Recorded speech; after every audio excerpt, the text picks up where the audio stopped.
আলহামদুলিল্লাহ,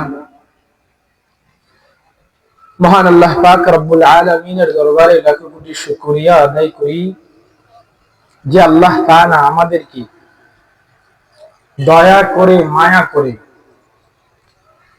আল্লাহ তাআলার অসংখ্য অগণিত বান্দাদের মধ্য হতে যে আল্লাহ তাআলা আমাদেরকে যাচাই বাছাই করে এশার নামাজের পরে এরকম একটা দ্বীনি মজলিসে আসার বসার কিছু কথা বলার আর শোনার তৌফিক দান করেছেন।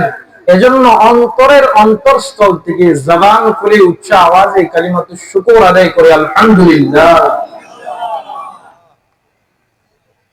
আসলে এখানে ওয়াজ মুরব্বীরা করবেন, আমরা যারা তরুণ যারা আছি, আমাদের হুজুররা আমাদেরকে যা কিছু শিখাই দিয়েছেন যে তোমাদেরকে গড়ে দিলাম, যাও মানুষ প্রশ্ন করবে আমাদেরকে যে এই যে এত বিশাল বিশাল মাদ্রাসা, পাশেই তো কৌরিয়া মাদ্রাসা আছে, এদিকে আবার আছে বিশ্বনাথ মাদানিয়া মাদ্রাসা, মুহাম্মদিয়া মাদ্রাসা। মানুষ যদি আমাদেরকে প্রশ্ন করে এই যে আমরা মাদ্রাসাতে টাকা দেই তোমাদেরকে কি করো তোমরা, তখন আমরা বলতে পারি দেখো না উদীয়মান তরুণ বক্তা যারা আছে তাদের দিকে তাকায় দেখো, এদেরকেই তো আমরা ঘরে দেই, তোমাদের সামনে গিয়া সবক শোনায়। এজন্য আমরা এখানে আসছি সবক শোনানোর জন্য। আমি নিজেই বলতেছি সবক শোনানোর জন্য। হুজুরদের সামনে এভাবে ওয়াজ করার যোগ্যতা আমাদের নাই। হুজুররা যেহেতু বলছেন, আদেশ দিচ্ছেন, হুজুরের আদেশ মানতেই হয় যে যাও জাতির মানুষকে দেখায় দাও এই যে বিশাল বিশাল অট্টালিকা মাদ্রাসায় ছাত্ররা পড়ে কি পড়ে, মানুষ যখন প্রশ্ন করবে তখন যেন তোমাদের দিকে তাকায় উত্তর পেয়ে যায়, তখন যেন তোমাদের দিকে তাকায় উত্তরটা সে নিজ থেকেই পেয়ে যায়, আমাদের জন্য উত্তর দেওয়া না লাগে। তো আজকে এই যে হিলফুল ফুজুল ইসলামী সংস্থা নোয়াগাঁও ইসলামাবাদ এর উদ্দেশ্যেই যে এত বিশাল একটা মাহফিলের আয়োজন হলো, তাফসীরুল কোরআন মাহফিল। এই গ্রামের মানুষেরা কতই না বড় ভাগ্যবান। আর এই যে যুবকরা, যুব সংগঠন তো এটা, যে যুবকগুলা এই উদ্যোগ নিয়ে এরকম একটা মাহফিলের আয়োজন করলো, এই যুবকগুলা তো আপনাদেরই কারো ছেলে, কারো ভাতিজা, কারো ভাইপুত, এদেরই তো আপনাদের গ্রামেরই আপনাদের সন্তান, তাই না? তো আপনাদের খুশি হওয়া উচিত। আজকে এই যুবকগুলা চাইলে পারতো ওই যে ডিজে কনসার্ট দিত, গায়িকা এনে গান গাওয়াইতে পারতো। এই ভৈরাদে আমাদের কোনো শক্তি ছিল না আটকানোর, আমাদের এই সাহস ছিল না। এখন তো বাস চাইতে সিমলাই বড়, অতএব সিমলা যেটা বলতো সেটাই হইতো, বাসের আর তেমন কদর নাই। এই যে বাসের কদর নাই, এগুলা কেন উঠে যাচ্ছে? এর কারণ একমাত্রই জায়গায় জায়গায় এই যে তাফসীরুল কোরআন যেই গ্রামে হয়, যেই গ্রামে প্রতি বছর ওয়াজ মাহফিল হয়, দেখবেন এই গ্রামের যুবকগুলা অনেক ভদ্র হয়, কারণ একমাত্র এই যে কোরআনের তাফসীরের উসিলায়। জন্য আপনারা বড়ই ভাগ্যবান যে আপনার সন্তান এরকম একটা তাফসীরুল মাহফিলের সাথে যোগ হয়ে এরকম একটা সুন্দর আয়োজন করেছে।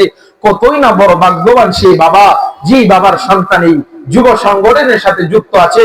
কতই না ভাগ্যবান সেই মা, যেই মায়ের সন্তান এই যুব সংগঠনের সাথে যুক্ত আছে।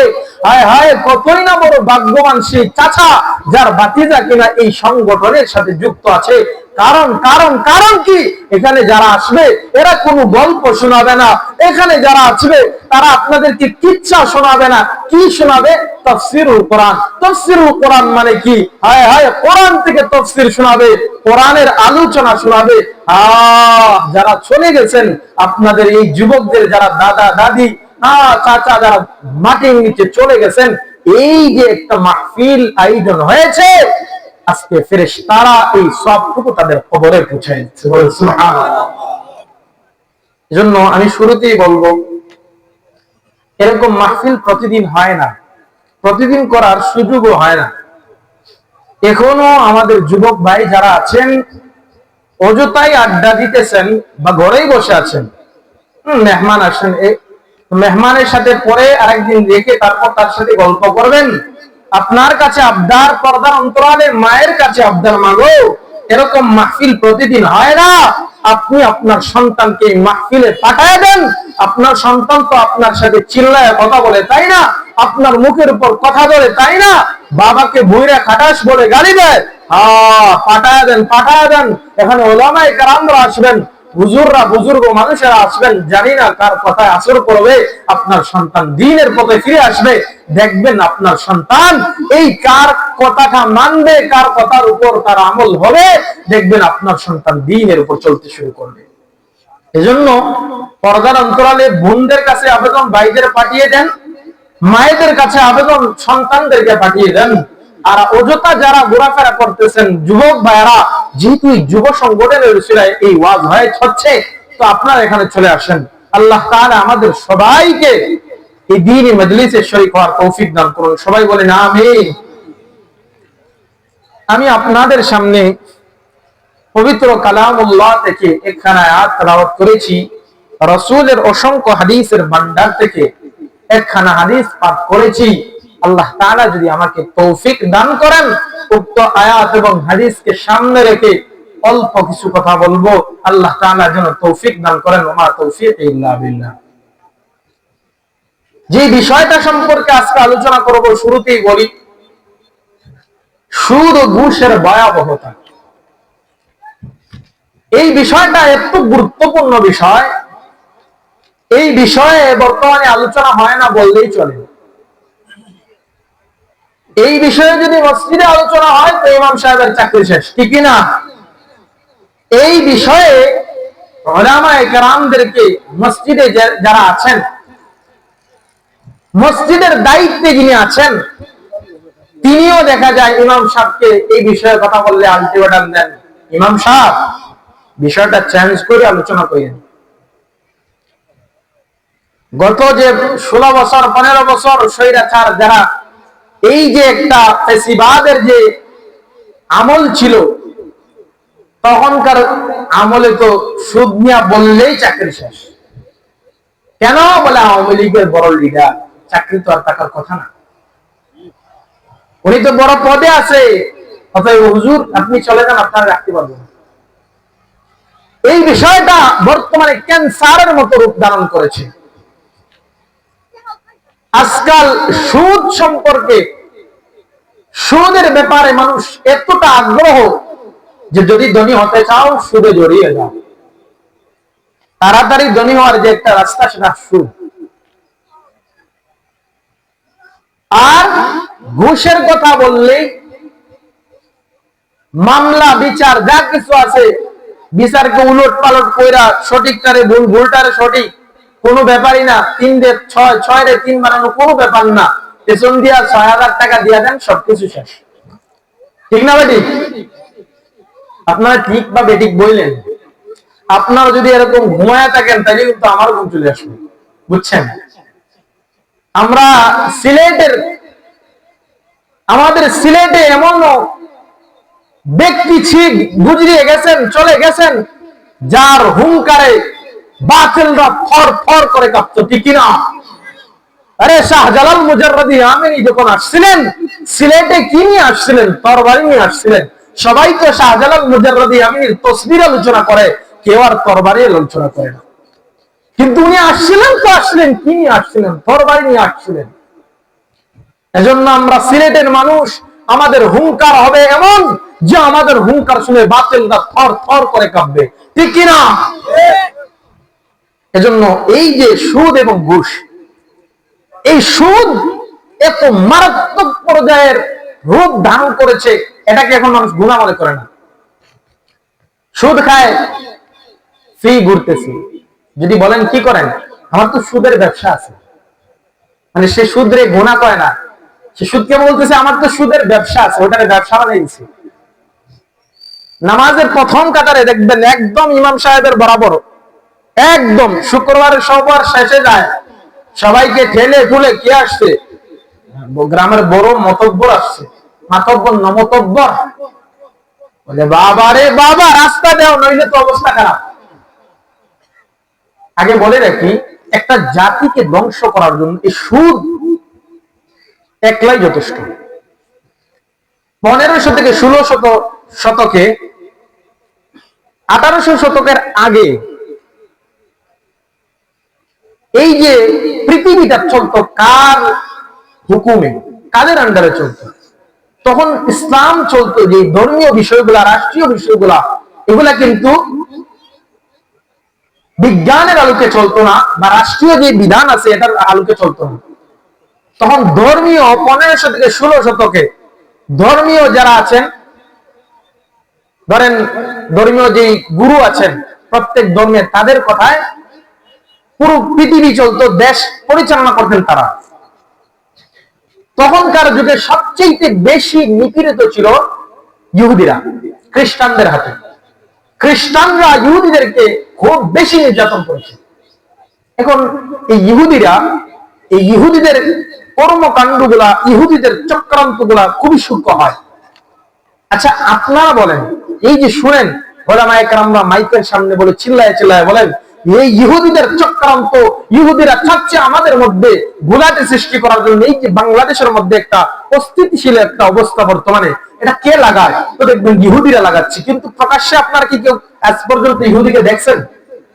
ইহুদিদেরকে দেখছেন না। কিন্তু এই যে এত কিছু করতেছে, কে করতেছে? ইহুদিরা করতেছে।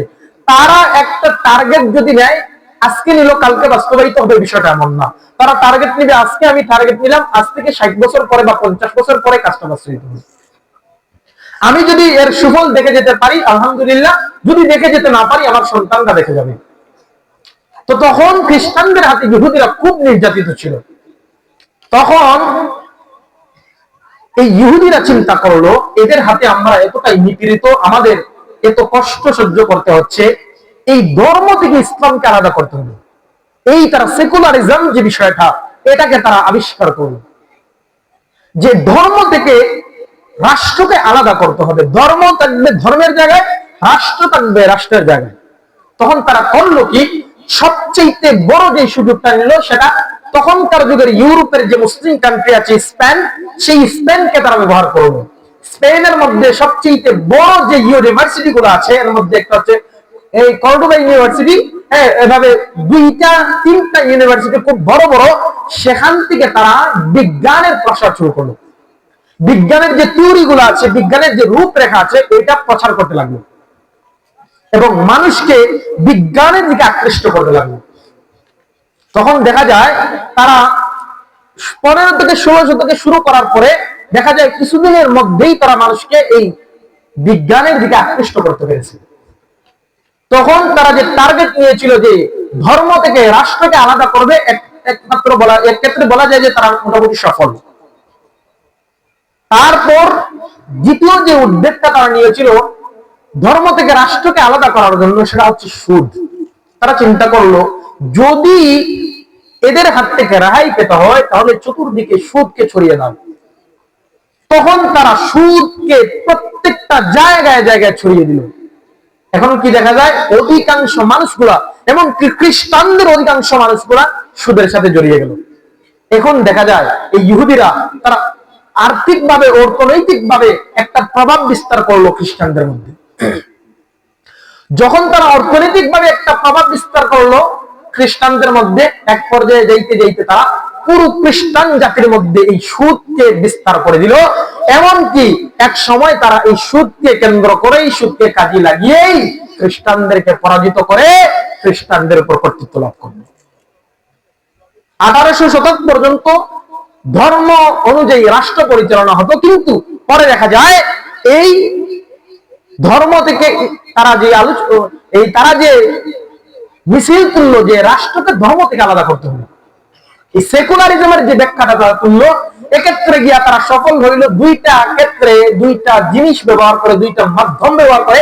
এর মধ্যে একটা হলো তারা সুদকে প্রধান টার্গেট হাতিয়ার হিসেবে ব্যবহার করেছে, আর মধ্যে দ্বিতীয়টা হলো তারা কি করেছে, বিজ্ঞানকে বিজ্ঞান অনুযায়ী, বিজ্ঞানের যে নমুনা গুলো আছে, থিওরি গুলো আছে, এগুলো মানুষের কাছে প্রেজেন্ট করে মানুষকে বিজ্ঞানের দিকে আকৃষ্ট করলো, ধর্ম থেকে বিমুখ করে দিল। তখন মানুষের মনের মধ্যে খটকা সৃষ্টি করতে লাগলো যে যদি আল্লাহ তাআলা সবকিছুই আগ থেকে সৃষ্টি করে থাকেন, তাহলে যদি আল্লাহ তাআলা সবকিছু আগ থেকে লিখে রেখে থাকেন, যদি আমার প্রত্যেকটা কাজ, আমার নড়াচড়া, এমনকি যদি আল্লাহর হুকুমে একটা পাতাও নড়ে, তাহলে কেন আমি যদি আমার প্রত্যেকটা আমলই যদি আল্লাহর লিখে থাকেন, তাকদীরে লেখা থাকে, তাহলে আজকে আমি যদি একজনকে মারি তাহলে তো ওইটাও আমার তাকদীরে লেখা ছিল, অতএব ওইটা যেহেতু আমার তাকদীরে লেখা ছিল, তাহলে কেন আবার আমাকে জাহান্নামে দেওয়া হবে? বুঝতে পারছেন? তারা বলতেছে যে আমি তো একটা রোবট, এখন এই রোবটের ভিতরে যে মেমোরি সেট করে দেওয়া হবে, যা কিছু ফিটিং করে দেওয়া হবে, রোবট কিন্তু সে তাই করবে। ধরেন একটা রোবটের ভিতরে মেমোরি সেট করে দিলেন যে এই রোবট এটা এটা এটা করবে। এখন এই রোবট যদি কাউকে হত্যা করে, পুলিশ বা প্রশাসন কাকে ধরবে? রোবটকে জেল দিবে না যিনি রোবটকে বানিয়েছেন তাকে ধরবে? বুঝতে পারেন নাই মনে হয় আমার কথা। কাকে ধরবে? রোবটকে জেলে দিবে, বলে রোবটকে ফাঁসি দাও, এটা করবে না? কাকে ধরবে? রোবট যে বানিয়েছে তাকে ধরবে। তারা এইরকম কুযুক্তিগুলা মানুষের সামনে প্রেজেন্ট করতে লাগলো। আর মানুষ শিক্ষা থেকে এতটাই দূরে চলে গিয়েছিল, মানুষের প্রতি টাকার লোভ এতটাই বেড়ে গিয়েছিল, কারণ অর্থনৈতিক ভাবে একটা দেশকে যখন ধ্বংস করা হয়, আমরা তো মনে করি যে সুদের মধ্যে মনে হয় অনেকটা বরকত। আপনারা তাকিয়ে দেখবেন যারা সুদ খায় তারা এমন ভাবে তাদের মৌত হয়, তাদের চেহারার দিকে তাকানো যায় না। ঠিক আছে? তো সুদ বরকত হয় না, সুদে মানুষকে ফকির করে। তাদের অর্থনৈতিক অবস্থা আপনি দেখতেছেন আপনার লাভ হচ্ছে, কিন্তু যে টাকাটা তারা নিচ্ছে, আপনি ধরেন সুদের সংজ্ঞা বলি, সুদ মানে কি? সুদের শাব্দিক অর্থ যদি বেশি হওয়া, অতিরিক্ত হওয়া। পারিভাষিক ভাবে যদি সুদকে বুঝাইতে চাই আপনাদেরকে, তাহলে বলবো এভাবে যে আপনি কারো কাছ থেকে ঋণ আনলেন, হ্যাঁ, বা ঋণ দেওয়া, যে এতদিনের ভিতরে যদি তুমি দিতে না পারো তাহলে যতদিন বাড়বে এর বিনিময়ে তুমি এত অতিরিক্ত টাকা বাড়িয়ে দিবে। এই যে এখন ধরেন একটা গরিব লোক সুদ আনলো, এখন 3 মাস 2 মাস দিতে পারে নাই, এখন 3 মাস পরে গিয়া বললো যে দাও আমার টাকা দাও, বলছে সুদই দিতে পারছিস না, টাকা কেমনে দিব? তখন কিন্তু তারা বলে যে আচ্ছা ঠিক আছে, মূলধন দেওয়া লাগবে না, আগে সুদ পরিশোধ করো, আগে তুমি সুদটা পরিশোধ করো তারপর মূলধন দিও। এখন দেখা যায় এই সুদ পরিশোধ করতে করতে নীতি বেচারা ফকির হয়ে যায়। তো এই সুদ কিন্তু মানুষ কি হয় না, যারা ভাবে যে সুদে ধনী হয়ে যায়, বাহ্যিক ভাবে যদিও দেখা যায় যে হ্যাঁ কিছুটা ফুর্তিতে তারা থাকে, কিন্তু বাহ্যিক এটা দেখে আপনারা মুগ্ধ হবেন না। এই যে সুদকে কাজে লাগিয়ে এই খ্রিস্টানরা ইহুদিদের উপর কর্তৃত্ব লাভ করলো, এটা কেমনে? এভাবে ফকির বানিয়ে খ্রিস্টানরা ইহুদিরা খ্রিস্টানদের উপর কর্তৃত্ব লাভ করেছে। তো দেখা যায় এই সুদকে কাজে লাগাইয়া তাদেরকে একদম ধ্বংস করেছে। এই জন্য এই সুদ এত মারাত্মক ধরনের গুনাহ। হাদিসের মধ্যে আসছে, মুসলিম শরীফের মধ্যে একটা হাদিস আছে, আল্লাহ রাসূল সাল্লাল্লাহু আলাইহি ওয়াসাল্লাম বলেন যে সুদ যারা খায়, সুদের গুনার 70টা শাখা রয়েছে, এর মধ্যে সর্বনিম্ন শাখা হচ্ছে আপন মায়ের সাথে সহবাস করা। বলেন নাউযুবিল্লাহ। আপন মায়ের সাথে সহবাস করা। যদি অন্যভাবে বলতাম তো বলতাম ইংরেজি শব্দ দিয়ে বলতাম, কিন্তু এখানে ছোট বাচ্চারা আছে, বুঝা নিয়ে আপন মায়ের সাথে জিনা করা। যারা সুদ তোমরা খাচ্ছ, আপন মায়ের গর্ভধারিণী মায়ের সাথে জিনা করতেছো, সহবাস করতেছো তুমি। মানে নাউযুবিল্লাহ। সুদ এত মারাত্মক ধরনের গুনাহ। হাদিসের মধ্যে আসছে যে সুদ, আল্লাহ রাসূল সাল্লাল্লাহু আলাইহি ওয়াসাল্লাম বলছেন 1 দিরহাম পরিমাণ সুদ খাওয়ার চাইতে, 34 বার জিনা করার চাইতে 1 দিরহাম সুদ খাওয়া মারাত্মক গুনাহ। 1 দিরহাম সুদ খাওয়া 34 বার জিনা করার সমান। আরেক জায়গায় আসছে 1 দিরহাম পরিমাণ সুদ খাওয়া 33 বার জিনা করার সমান। এই তো মারাত্মক ধরনের এই সুদ, অথচ এটাকে দেদার সে আমাদের সমাজে আছে না নাই? আছে না নাই? কেন হচ্ছে এটা? এই যে সুদকে কাজে লাগাইয়া ইহুদিরা খ্রিস্টানদের উপর কর্তৃত্ব লাভ করলো, তো দেখা যায় খ্রিস্টানরা আর্থিক ভাবেও দুর্বল হয়ে গেল, চতুর্দিক দেয়া খ্রিস্টানরা দুর্বল হয়ে ইহুদিদের হাতে। এখন তো গোটা পৃথিবী, গোটা বিশ্ব কারা নিয়ন্ত্রণ করতেছে? ইহুদিরা। অথচ এটা কিন্তু আগে ছিল না। আজ থেকে 100 বছর আগে মুসলমানরা এটা শাসন করেছিল। আজ থেকে 100 বছর আগেও এই শাসন ক্ষমতা মুসলমানদের হাতে ছিল, কিন্তু আজকে জায়গায় জায়গায় মুসলিমরা মার খাচ্ছে। কেন খাচ্ছে? যারা সুদ খায়। কেন খায় বলতে পারেন? যারা সুদ খায় কেন খায়? সুখে থাকার জন্য। আপনি যদি তারা বলেন যে ভাই তুমি সুদ খাও, কেন খাও? সে বলবে যে আমি সুখে থাকতে চাই। আচ্ছা, যে ডাকাতি করে সে কেন ডাকাতি করে? সুখে থাকার জন্য না? এই দুনিয়ায় যেই যাই কিছু করে সব কিছুর শেষে যদি আপনি তাকে জিজ্ঞেস করেন আপনি এটা কেন করতেছেন, দেখবেন উত্তর একটাই, সুখে থাকতে চাই। মানে সুখে থাকার জন্য এটা করতেছে। আজকাল দেখেন না, যুবক পোলা পাই মেলিয়া পলায় যায়, যায় না? কেন যায়? আপনি যদি তারে জিজ্ঞেস করেন, যেই মেয়েটা তার মা, গর্ভধারিণী মা, বাবা, ভাই, মানে বোন সবাইকে ছেড়ে চলে গেল, এর কারণটা কি? যদি ওই মেয়েকে আপনি জিজ্ঞেস করেন, বোন তুমি চলে গেলা কেন ওই ছেলের হাত ধরে, কেন চলে গেলা, তো তার উত্তরও কিন্তু এটা আসবে যে সুখে থাকতেছেন, সুখে থাকার জন্য। যে ডাকাতি করে তাকেও যদি জিজ্ঞেস করেন এত রিস্ক নিয়ে তুমি কেন ডাকাতি করো, যে সুখে থাকার জন্য। এই সুখ আর আনন্দ এই জিনিসটা আমরা বুঝি না। সুখ এবং আনন্দের মধ্যে একটা পার্থক্য আছে। সুখ এবং আনন্দের মধ্যে একটা পার্থক্য আছে, জানেন? আনন্দটা কি? আনন্দটা কোনো কিছু প্রাপ্তির সাথে সম্পর্ক। যেমন স্যাম্পল দেই, ফর এক্সাম্পল, যেমন ধরেন আজকে যদি আপনার বাবা, যাদের বাবা চাকরিজীবী, তাদের বাবার যদি চাকরি যে স্তরে আছেন ওই স্তর থেকে যদি প্রমোশন হয়ে যায়, তাহলে দেখবেন পরিবারের সবাই আনন্দিত হয়ে যায়। কিন্তু এই আনন্দটা একদম ক্ষণস্থায়ী, একদম অল্প সময়ের জন্য। এই যে চাকরি এক স্তর থেকে আরেক স্তরে উন্নত হইলো, সবাই আনন্দিত, মিষ্টি খাচ্ছে, কিন্তু পরের দিন বা এর পরের দিন দেখা যায় ঈশ্বর এই আনন্দটা আর থাকে না। ধরেন আজকে সবাই মিলে কেউ গেল রাঙ্গামাটি ঘুরাইতে বা কক্সবাজারই ধরেন, কক্সবাজার যাওয়ার পরে এই যে কক্সবাজারের সমুদ্র সৈকত এত কিছু সুন্দর দেখার, যখন নামার পরে যে সৌন্দর্যটা আনন্দটা লাগে, ওইটা কিন্তু 2-3 দিন থাকার পরে আর প্রথম দিনের আনন্দের মতো লাগে না, কারণ ওইটা একদম অস্থায়ী, একদম ক্ষণিক সময়ের জন্য। আরেকটা উদাহরণ আপনাদের বুঝতে পারেন, যেমন ছোট বাচ্চারা ঈদের দিন যে কাপড়টা পরে সকালবেলা, ঈদের দিন সকালবেলা যখন পরে কতটা আনন্দ নিয়ে পরে, আবার ওই কাপড়টাই 3-4 দিন পরে পরলে কিন্তু ওই আনন্দটা থাকে না, থাকে না। কারণ এই যে আনন্দটা, এটা কোনো কিছুর সাথে প্রাপ্তির সাথে সম্পর্ক, এটা একদম একদম ক্ষণিক সময়ের জন্য, এইটা মানে দীর্ঘস্থায়ী হয় না।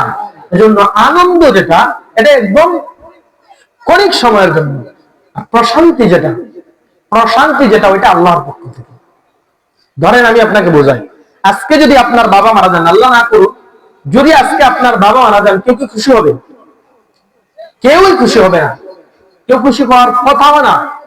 আনন্দিত হবে কেউ আনন্দিত হবে না। কিন্তু অন্যভাবে যদি আপনি ওইটাকে ভাবেন, তখনও কিন্তু আপনার মনে প্রশান্তি লাভ করতে পারবেন। কেমনে? দেখেন, আপনি যদি ভাবেন যে আমার বাবা মারা গেছেন, এটা আল্লাহ তাআলার হুকুমেই, আল্লাহ তাআলাই তাকদীরে লিখে দিয়েছেন। যদি তাকদীরের উপর আপনি বিশ্বাস করেন, তো এটা আল্লাহ তাআলাই তাকদীরে লিখে দিয়েছেন আমার বাবা এতদিন এখানে জীবিত থাকবেন, তারপরে কি করবেন? আল্লাহ তাআলা আমার বাবাকে তার কাছে নিয়ে যাবেন, ওইখানে আমার বাবা জীবিত থাকবেন। এটা আল্লাহ তাআলারই নিজাম, আমাকেও চলে যেতে হবে, অথবা আমার বাবা এখানে মৃত হলে ওইখানে জীবিত আছেন। এখন আমি তার জন্য কান্নাকাটি করে কোনো লাভ নাই, যেটা করতে পারি দোয়া করতে পারি। তখন দেখবেন যদিও আনন্দ লাগবে না আপনার, কিন্তু আলাদা একটা প্রশান্তি লাভ হবে। যখন আপনি এটা ভাববেন যে আমার আব্বা আল্লাহর কাছে জীবিত আছেন, আল্লাহর কাছে আছেন, তখন আপনার মনে একটা আনন্দ না হলেও প্রশান্তি লাভ হবে। আচ্ছা, দুনিয়ার মধ্যে যারা মিথ্যাবাদী আছে, এই মিথ্যাবাদী যারা মৃত্যুক, যারা সুদ খায়, সুদকুরকে যদি বলেন আপনি এই সুদকুর, সেও কিন্তু বেজার হয়। আপনি তো মিথ্যা বলা বলেন নাই, সে তো সুদ খায়। সুদকুরকে আপনি বলছেন সুদকুর, তাও কিন্তু বেজার হয়ে যায়। বরঞ্চ কোন সুদকুর যদি আপনি সুদকুর বলে সম্বোধন করেন, তো দেখবেন লাঠি সুটা নিয়ে তার ভাই বাজাররা বাড়ি হয়ে গেছে আপনাকে সাইজ করার জন্য। তো সুদকুরকে যদি সুদকুর বলেন, সেও বেজার হয়ে যায়। মিথ্যা কথা যে বলে, তারে যদি সামনাসামনি মৃত্যুক বলেন, সেও বেজার হয়ে যায়। আপনি চিন্তা করেন, যেই ব্যক্তিটা মিথ্যা কথা বলে না, তারাই যদি কেউ মিথ্যাবাদী বলে, তার অন্তরে কেমন আঘাত লাগে, তার অন্তরে কতটুকু ব্যথা লাগে, চিন্তা করেন আপনি। জানা আছে কিনা জানি না, এই জগতে সবচেয়ে সুখী মানুষ কে ছিলেন বলেন তো? মুহাম্মদুর রাসূলুল্লাহ সাল্লাল্লাহু আলাইহি ওয়াসাল্লাম। ওনার চাইতে সুখী মানুষ কেউ আছে? নাই, ওনার চাইতে সুখী মানুষ কেউ নাই। অথচ অন্যদিকে আপনারা দেখেন, এই জগতে উনি যে পরিমাণ কষ্ট আর নির্যাতন সহ্য করেছেন, অন্য কোনো মানুষ এত কষ্ট আর নির্যাতন সহ্য করে নাই। আচ্ছা, দুইটা জিনিস নিয়ে কষ্ট হয় কখনো, যে একটা মানুষ সবচেয়ে বেশি কষ্টে জর্জরিত, আবার সবচেয়ে বেশি সুখীও, এটা কেমনে সম্ভব? এই জিনিসটা আমাদেরকে বুঝতে হবে। যে সবচেয়ে বেশি কষ্টে থাকলেও সুখ যেটা, প্রশান্তি যেটা, ওইটার মধ্যে যে টাকা যায়, ওইটা আমাদেরকে কি গুণ থাকলে ওইটা টাকা যায়, ওইটা আমাদেরকে বুঝতে হবে। আল্লাহ রাসূল সাল্লাল্লাহু আলাইহি ওয়াসাল্লামকে সরাসরি মিথ্যাবাদী বলতেছে, আল্লাহ রাসূলকে পাগল বলতেছে, আল্লাহ রাসূলের গালে আল্লাহ রাসূলের গালে থাপ্পড় মারতেছে। আহা, কত কষ্ট সহ্য করেছেন এই উম্মতের জন্য। চিন্তা করেন, যেই নবী এতটা কষ্টে জর্জরিত, আবার ওই নবী সবচেয়ে সুখী, এটা কেমনে সম্ভব?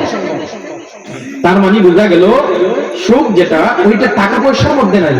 যদি টাকা পয়সার মধ্যে সুখ থাকতো, তাহলে আমাদেরকে বলেন আপনি বর্তমানে বাংলাদেশেই ধরেন কত মানুষ প্রতিদিন সুইসাইড করতেছে না? কত মানুষ প্রতিনিয়ত মারা যাচ্ছে। আপনি ধরেন বিশ্বের কয়েকটা উন্নত দেশের মধ্যে একটা দেশ হচ্ছে জাপান।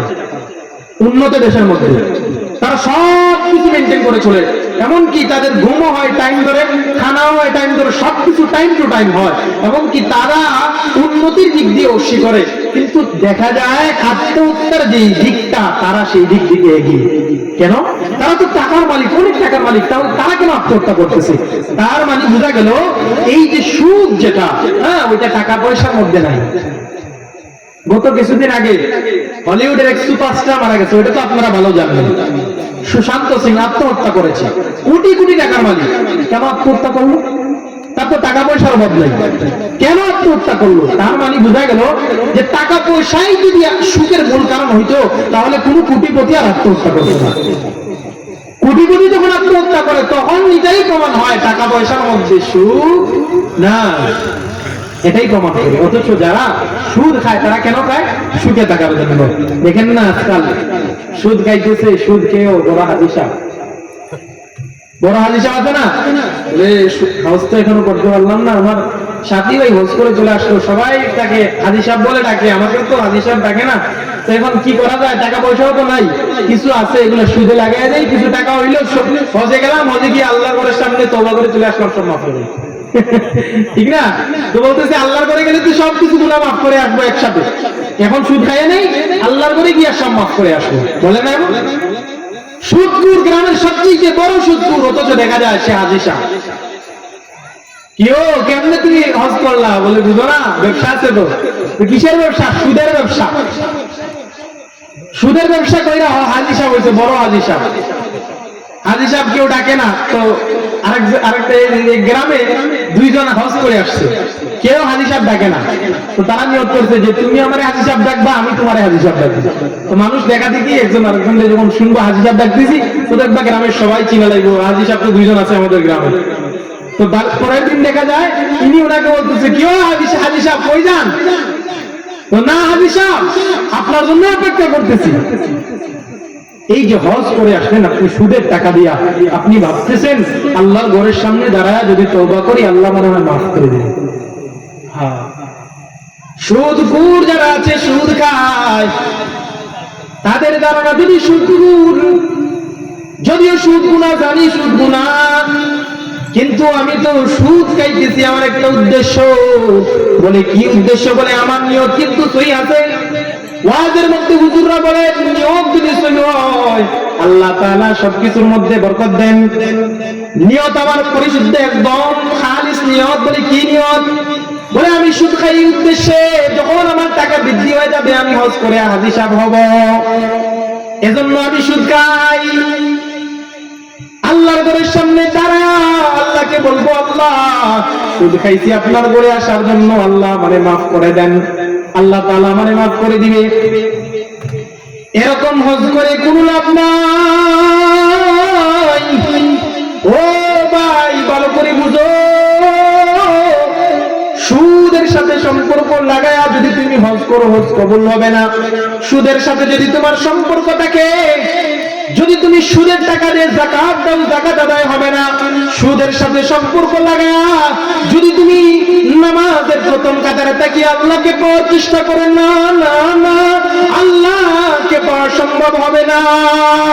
সুদে তোমার প্রত্যেক গুনাহ, সর্বনিম্ন গুনাহ হচ্ছে সুদের আপন মায়ের সাথে সহবাস করা। আর যদি সর্বোচ্চ গুনাহ বলি, আল্লাহ তাআলা বলেন সর্বোচ্চ গুনাহ হচ্ছে যারা সুদ খায় তারা যেন ডাইরেক্টলি আমি আল্লাহর সাথে যুদ্ধ ঘোষণা করে দেয়। অতএব যারা সুদ খাও তাড়াতাড়ি সুদ ছেড়ে দাও। আর যদি ফাইলাম তাকাদু বাদানু বিহারবিন মিনাল্লাহ, তোমরা যারা সুদের সাথে সম্পর্ক লাগায় এখনো রয়েছে, শুনো, যদি তোমরা সুদ না ছাড়ো তো আমি আল্লাহ ঘোষণা দিলাম আমার সাথে যুদ্ধে নেমে যাও। আর যারা আল্লাহর সাথে যুদ্ধে নামবে তারা কি পারবে বলেন? আল্লাহর সাথে পারবে না, না, না। অতএব সুদ খাইয়া তুমি যদি হজ করো ওই হজ কবুল হবে না। সুদ খাইয়া যাকাত দাও, যাকাত কবুল হবে না। সুদ খাইয়া সদকা করো, সদকা কবুল হবে না। সুদ খাইয়া নামাজ পড়ো, ওই নামাজও কবুল হবে না। সুদ খাইয়া যত বড়ই পিশাব সাজো, ওই পিরাকির কোনো দাম নাই, কোনো দাম নাই, কোনো দাম নাই, ঠিক না? অতএব সুদ এত বড় গুনাহ, ওই গুনাহ নিয়ে যদি কবর যাও কি মনে করতেছো? আরে আল্লাহর সাথে যুদ্ধ ঘোষক, খবরদার, খবরদার। ও অন্তর্ধারণ অন্তরালের মা, আজকে তুমি তোমার স্বামী সুদ খায় বাধা দেও না। পর্দার অন্তরালের বোন, তোমার বাবা সুদ খায় তুমি বাধা দেও না। কেন? বলে আমি তো কলেজে যাই, আমার টাকা দরকার, আমার তো কিছুদিন পরে পরে দামি সেট দরকার। আর স্ত্রী কেন বাধা দেয় না? বলে আমার তো এইটা চাহিদা, ওইটা চাহিদা। খাইতে হলে সুদের ব্যবসার সাথে দেখা যায় অনেক লাভ, অনেক লাভ। অতএব আমার স্বামীকে আমি বাধা দেই না। ও পর্দার অন্তরালের মা, সুদ এত মারাত্মক পর্যায়ের গুনাহ, ওই সুদের গুনাহ নিয়ে যদি কবরে যান, আল্লাহ এমন তারা ধরবে। আল্লাহ রাসূল হাদিসের মধ্যে জানা দেন, সুদখোর কিয়ামতের ময়দানে এমন অবস্থায় উঠবে পাগলের ন্যায় উঠবে। পাগল দেখছেন না? পাগল কেমন পাগল? মানুষকে যখন জিনে ধরে, জিন ধরার পরে মানুষের অবস্থা যেমন হয়ে যায়, সুদখোর এমন ভাবে আল্লাহর সামনে দাঁড়াইবে, শুধু তাই না, আল্লাহ রাসূল বলেন, আমি যখন মেরাজে গেলাম, জাহান্নামের পাশ দিয়ে যাওয়ার সময় আমি দেখলাম একদম মানুষের পেট মোটা হয়ে আছে, পেটের মধ্যে মারাত্মক ধরনের সাপ, বিষাক্ত সাপ।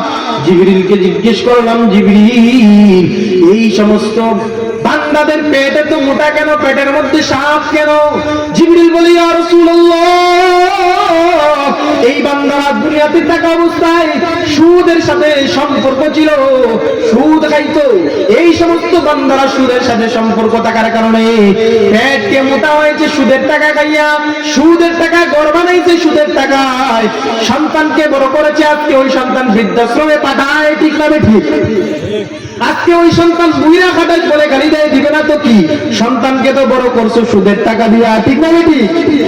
এজন্য ওই সুদে তোমার মারাত্মক পর্যায়ের গুনাহ। ওই সুদ কেমন? আল্লাহ রাসূল বলেন, উম্মতেরা শুনো, সুদের সাথে সম্পর্ক লাগে কবরের মধ্যে আসবা না, খাঁটি মুমিন হয়ে আসবা, খাঁটি মুমিন হয়ে আসবা। খাঁটি মুমিন কখনো সুদের সাথে সম্পর্ক থাকতে পারে না। ও এলাকার হাজী সাহেব, ভালো করে শুনেন, কানটা লাগায় দেন, দিলটা আল্লাহর দিকে করে দেন। আজকে তুমি সুদ খাও কেন? নিয়ত সহি হজ করবা না, না, না, হজ করবা, আল্লাহর সামনে যাইবা, তুমি আল্লাহর ঘরকে দেখবা, আল্লাহর রাসূলের রওজার সামনে দাঁড়ায় সালাম দিবা, এত বড় একটা উদ্দেশ্য। আর তুমি ওই উদ্দেশ্য যার জন্য সুদকে মাধ্যম বানাইতেছো, খবরদার। আল্লাহ তাআলা বলেন, আমার করে আমি সেই বান্দাকে আমি শুধু হজ করলে একটা হজ, দুইটা হজ, তিনটা হজ। দেখা যায় এক ব্যক্তির সারাটা জিন্দেগি হজ করে কাটাইলো, কিন্তু হজ করেও সুদ ছাড়তে পারলো না, আছে না নাই? হজ করতে করতে 10-12টা হজ করে ফেলছে, সুদের সাথে কোনো সম্পর্ক। আল্লাহর ঘরের সামনে দাঁড়াইবা, আল্লাহ বলেন, আমি যাকে মায়া করি তার যদি সামর্থ্য না তাকে আমার ঘরের মধ্যে নিয়ে আসি। ও বান্দা শুনো, আমার ঘরের সামনে আসবা, আমার সাথে তুমি মুলাকাত করবা। আল্লাহ তাআলা চাইলে কি না পারে? আল্লাহ চাইলে পাহাড়কে সাগর, সাগরকে পাহাড় বানাইতে পারেন। আমার আল্লাহ পারেন না? পারেন কি পারেন না? আমার আল্লাহ এমন আল্লাহ, পাহাড় পরিমাণ গুনাহ নিয়ে যদি কেউ বলে, ও আল্লাহ, সারাটা জীবন মালিক শয়তানের দুকায় পড়ে গুনাহ করেছি আল্লাহ, শয়তানের ওয়াসওয়াসার মধ্যে পড়ে গুনাহ করেছি আল্লাহ, ও দয়ার মালিক মাফ করে দেন রে আল্লাহ। আল্লাহ বলে বান্দা তুমি চোখের পানি ফেলে আমার কাছে যদি ভালো করে বলতে পারো রে বান্দা, শোনো শোনো শোনো, আমি আল্লাহ তোর দিকে তাকায় থাকি বান্দা, কখন তুই বলবি ও আল্লাহ, কখন তুই আমি আল্লাহ রে আল্লাহ বলে ডাকবি, আমি আল্লাহ তোর মুখের দিকে তাকায় থাকি, আমি আল্লাহ তোর কত মহব্বত করি জানো, প্রতিদিন রাতে তুমি ঘুমাও, আমি আল্লাহ ঘুমাই না, আমি আল্লাহ রাত্রি যখন শেষ রাত হয়ে যায় আমি আল্লাহ প্রথম আসমানে চলে আসি, এসে বলিও বান্দা আয় তোর কিছু লাগবে নি আমারে বল, কে আছো পেরেশানির মধ্যে আমারে বলো, পেরেশানি থেকে উদ্ধার করব, আমি আল্লাহ ঘুমাই না, ও বান্দা আসো আসো আমি আল্লাহর কাছে বলো। আল্লাহ বলেন ও বান্দা যদি তুমি চোখের পানি ফেলে বলতে পারো, আল্লাহ রাসূল হাদিসের মধ্যে জানালেন একদম যখন মানুষ বৃদ্ধ হয়ে যায় 80 বছরের বৃদ্ধ যখন পরিবারের সবার কাছে বোঝা হয়ে যায়, ঘরের সন্তান যখন বলে বাবা তুমি বেশি বক্তব্য করিও না, স্ত্রী যখন বলে বুইড়া হয়ে গেল স্বাস্থ্য পরিবর্তন হইল না, মেয়েটা যখন বলে বাবা বেশি কথা বলবা না তোমার বক্তব্য ভালো লাগে না, যখন পরিবারের কারো কাছে দাম নাই, যখন চামড়াটা একদম বাজ হয়ে গেল, কোমরটা নুয়ে গেল, বুইড়া হয়ে গেল, যখন তোমাকে ইউজ করলে এই যে টিস্যু আমার হাতে, এই টিস্যু যখন আমি ব্যবহার করলাম শেষ ব্যবহার শেষ ফেলে দিলাম, এরকম ভাবে যখন আপনাকে সবাই ব্যবহার করে শেষ, আপনার সবকিছু যখন ড্যামেজ হয়ে গেল, দেখা যায় পরিবারের কাছেও দাম নাই, সমাজের কাছেও দাম নাই, সন্তানরা ঘর থেকে বাইর করে যায়। আল্লাহর রাসূল বলেন যদি তুমি একদম বয়সের মানে একদম মরে যাও, তারপরও যদি আমি আল্লাহর কাছে তওবা করো, আমি আল্লাহ তোমার কাছে আপন ভেবে টেনে নেই। ও বান্দা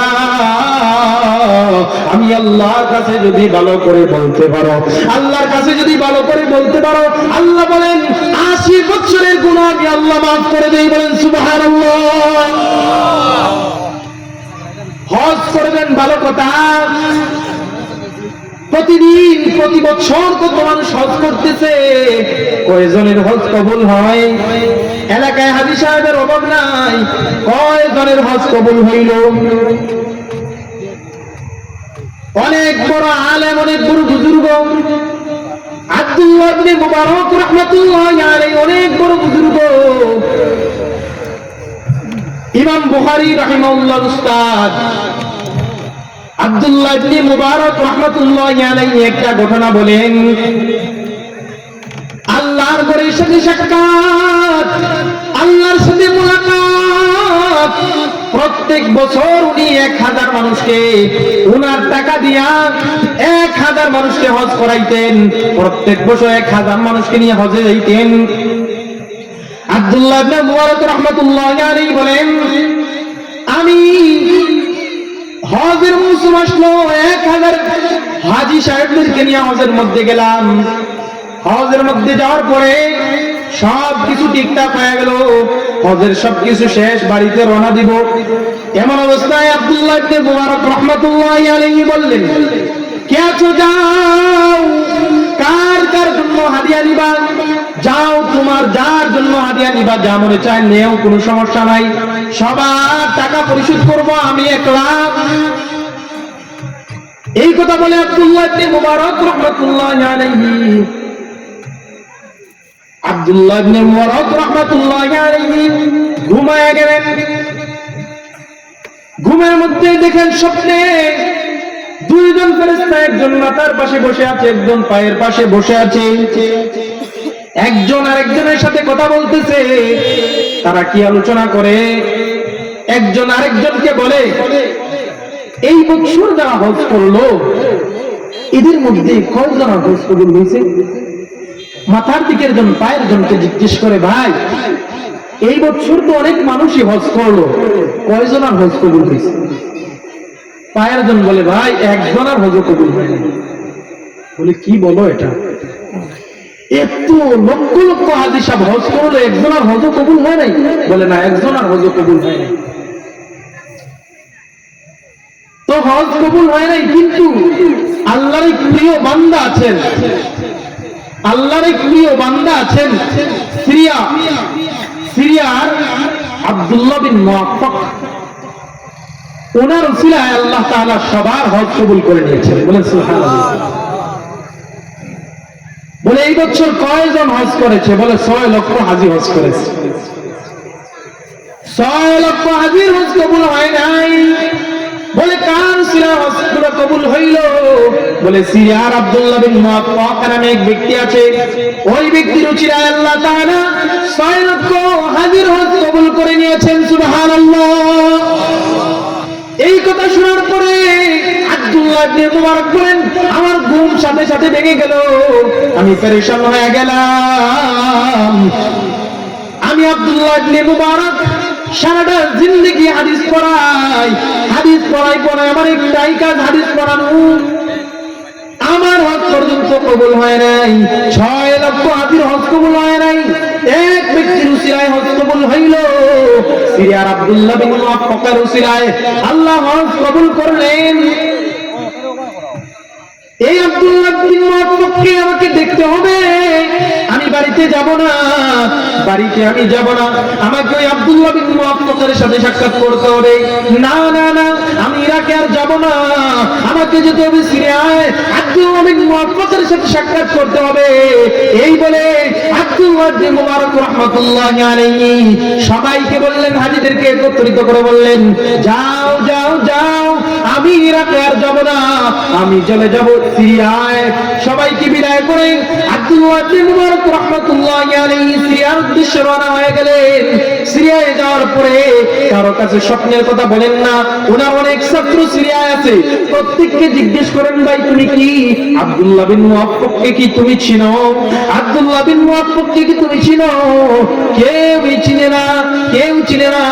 একদিন যায়, 2 দিন যায়, অনেক দিন অতিবাহিত হয়ে গেল। একদিন এক বৃদ্ধকে জিজ্ঞেস করলেন, ভাই তুমি কি আব্দুল্লাহ বিন মুআফফাক নামে কাউকে চিনো? ওই বৃদ্ধ বলে, হ্যাঁ হ্যাঁ হ্যাঁ হুজুর, আমি আব্দুল্লাহ বিন মুআফফাককে চিনি। আব্দুল্লাহ বিন মুবারক রাহমাতুল্লাহি আলাইহি বলেন, আমি যখন এই কথাটা শুনলাম যে আমি আব্দুল্লাহ বিন মুআফফাককে চিনি,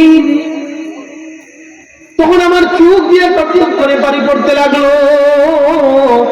আল্লাহ আজকে এমন ব্যক্তির সাথে সাক্ষাৎ করাইবে যে ব্যক্তির উসিলায় আল্লাহ 6 লক্ষ হাজির হজ কবুল করেছে। আল্লাহ আজকে এমন ব্যক্তির সাথে সাক্ষাৎ করাইবে, আমি আনন্দে আমার চোখ দ্বারা অশ্রু চলে আসলো, টপ টপ করে পানি পড়তে লাগলো। ওই ব্যক্তি আমাকে আব্দুল্লাহ বিন মুআফফাকের কাছে নিয়ে গেল। আমি ওই ব্যক্তির সাথে সাক্ষাৎ করে বললাম, আমি আব্দুল্লাহ বিন মুবারক। ওই ব্যক্তি বলল, হুজুর কোন আব্দুল্লাহ বিন মুবারক? জগৎ বিখ্যাত আলেম ইমাম বুখারীর উস্তাদ আব্দুল্লাহ বিন মুবারক উনি? বলে হ্যাঁ, ইমাম বুখারীর উস্তাদ আব্দুল্লাহ বিন মুবারক, সেই আব্দুল্লাহ বিন মুবারক আমি।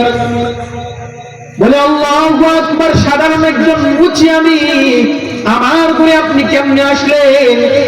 আব্দুল্লাহ বিন মুবারক বলেন, ও ভাই, পরে জানবা কেমনে আসলাম, আগে তুমি আমারে বলো, তোমার এমন কোন আমল আছে যে আমলের কারণে আমাকে ওই বাইতুল্লাহ আল্লাহর ঘর থেকে তোমার এখানে টেনে নিয়ে আসলো? বলো দেখি তোমার এমন কোন আমল আছে। এবার ওই লোক বলে, হুজুর বসেন, আমার তেমন কোনো বড় আমল নাই, একটা ছোট্ট আমল আছে, বলি শুনেন।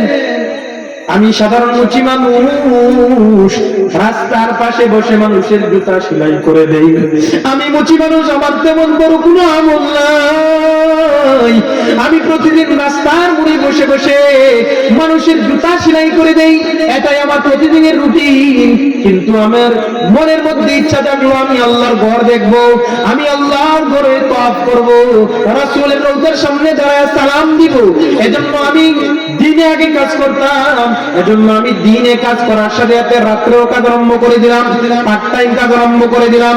আমি ওই যে ইনকাম করি, যে টাকা রুজি করি, ওই টাকার মধ্যে থেকে কিছু টাকা পরিবারে খরচ করি, আর বাকি টাকাগুলো আমি একটা ব্যাংকে জমায় রাখি, যাতে আমি হজ করতে পারি। এরকম করে অনেক দিন যখন হয়ে গেল, আমার হজের মৌসুমও চলে আসলো, হজে যাওয়ার টাকাও আমার রেডি হয়ে গেল। পরের দিন আমি যাত্রা শুরু করব। রাতের বেলা অনেক দেরি করে ঘরের মধ্যে যখন গেলাম, ঘরের মধ্যে যাওয়ার পরে আমার স্ত্রীকে যখন বললাম, স্ত্রী এসো, কালকে আমি হজে চলে যাব।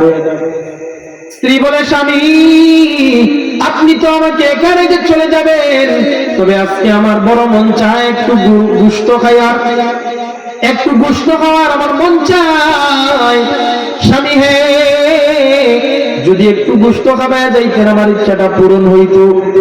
এবার আব্দুল্লাহ বিন মুআফফাক বলেন, ওগো প্রিয় স্ত্রী শোনো, এত রাত্রে তুমি যে বললা গোশত খাইবা, এখন গোশত কই পাই?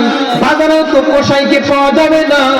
তুমি যেহেতু বলতেছো কই পাই গোশত, কিন্তু স্ত্রী বায়না করছে, বেচারা হাতের মধ্যে পেগনিয়া বাইর হয়ে গেছে, দেখি গিয়া বাজারে কি কসাইকে পাওয়া যায় কিনা। যখন বাইর হইল, এমন সময় ঘরের বাইর থেকে বাইর হওয়ার পরে দেখা যায় 2-3 ঘরের পর থেকে একটা ঘর থেকে গোশতের ঘ্রাণ আসতেছে। ওই ঘরের সামনে গিয়া ডাক দিয়া বলল, ও প্রতিবেশী ভাই, কে আছো, আসো, ঘর থেকে বাইর হয়ে আসো। এরকম ভাবে ডাক দিল, ঘর থেকে একজন মানুষ বাইর হয়ে আসলো। বলে, কি ভাই, কি চাও, কেন ডাকতেছ?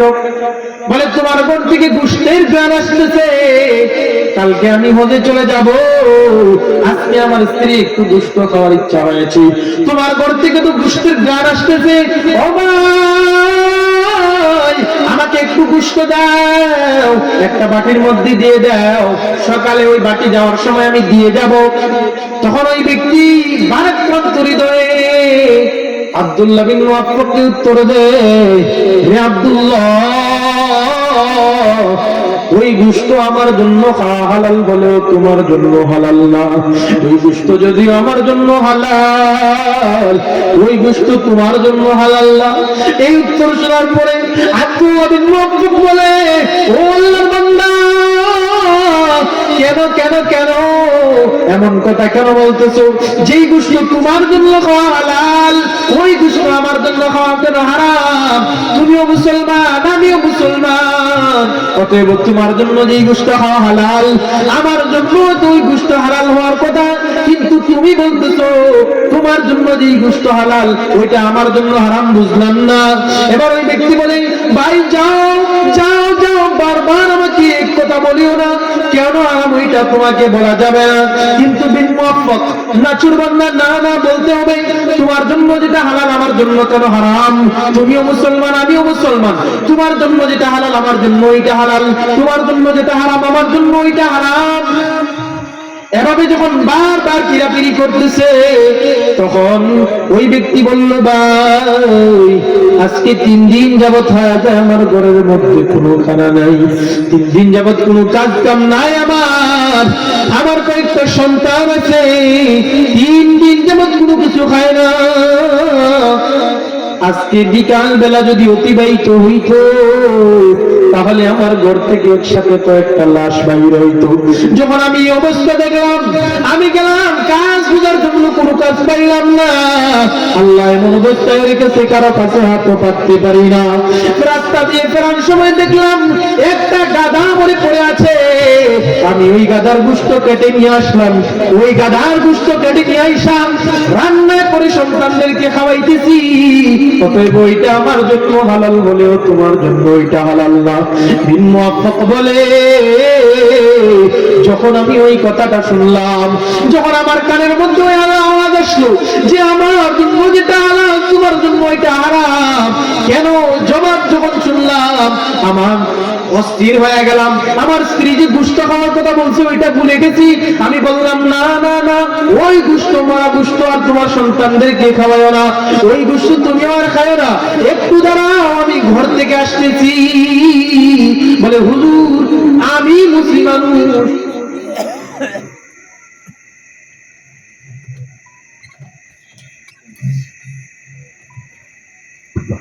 সম্মানিত উপস্থিতি, ইতিমধ্যে আমাদের মাঝে উপস্থিত হয়েছেন আমাদের সকলের পরিচিত মুখ শাইখুল হাদিস হযরত মাওলানা ফজলুর রহমান খান সাহেব বানাচ্ছেন। হুজুর দামাত বারাকাতুহুম, অল্প কিছুক্ষণের ভিতরেই উনি আসবেন এবং বয়ান করবেন। তাই আমি আবারও অত্র এলাকার যুবক ভাই এবং সর্বস্তরের মুসলিম জনতাকে উদ্দেশ্য করে বলছি, যারা এখনো বাড়িতে অবস্থান করছেন কিংবা বাজার হাটে অযথা ঘোরাফেরা করছেন, আসুন মাহফিলে বসুন, মাহফিলের সৌন্দর্য বজায় রাখুন এবং দিনই আলোচনা শুনুন। হতে পারে আজকের এই আলোচনা আমাদের জন্য নাজাতের উসিলা হয়ে যাবে।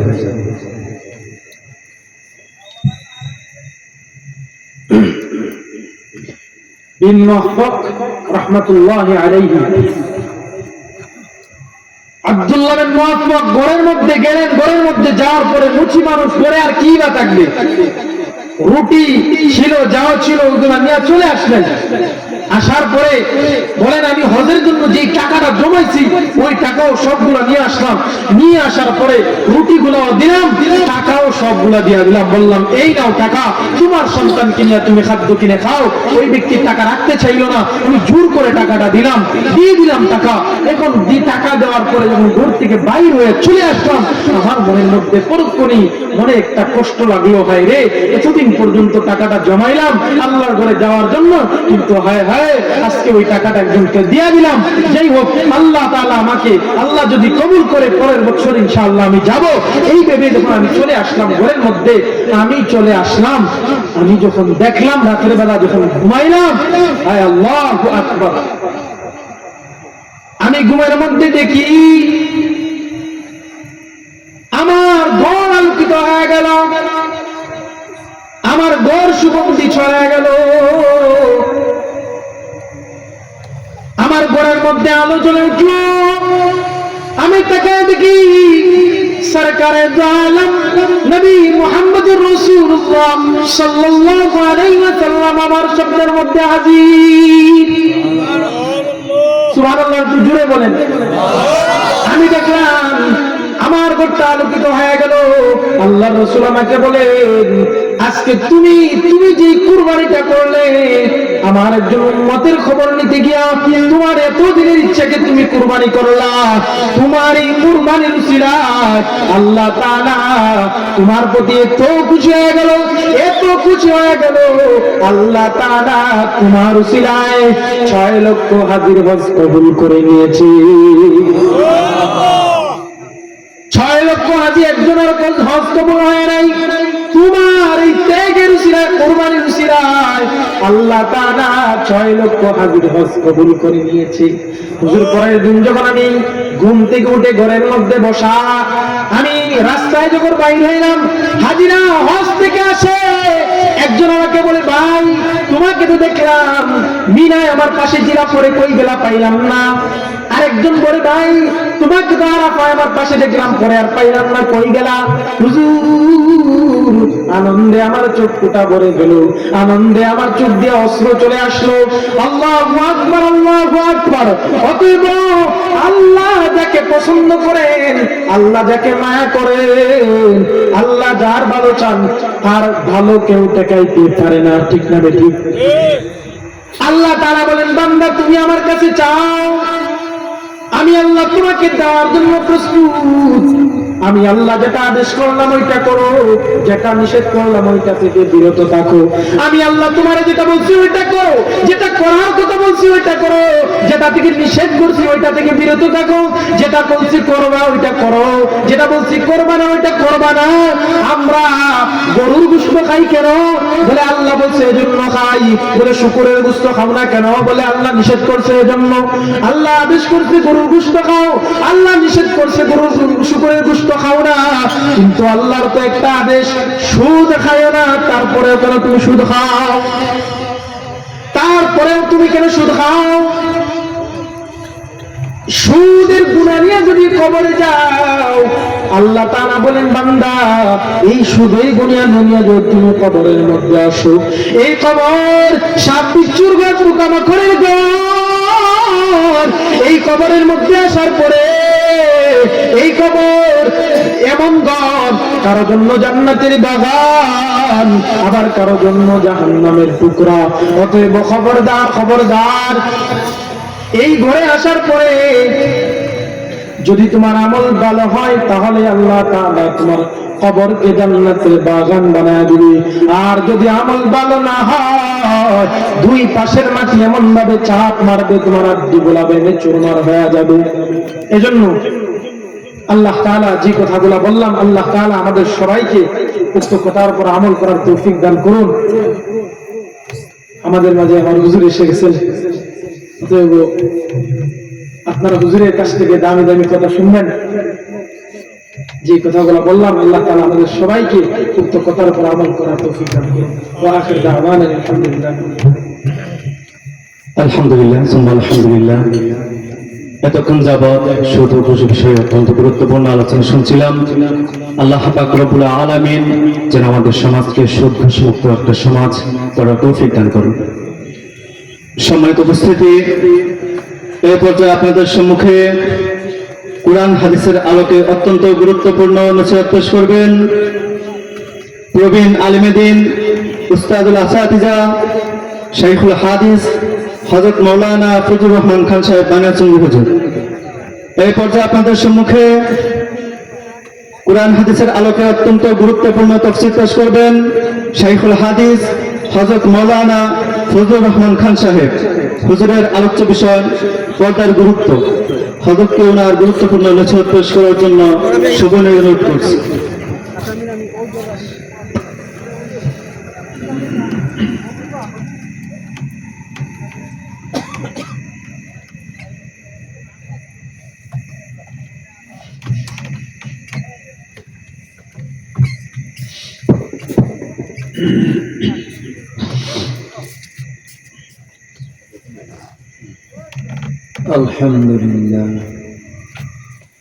الحمد لله نحمده ونستعينه ونستغفره ونؤمن به ونتوكل عليه ونعوذ بالله من شرور أنفسنا ومن سيئات أعمالنا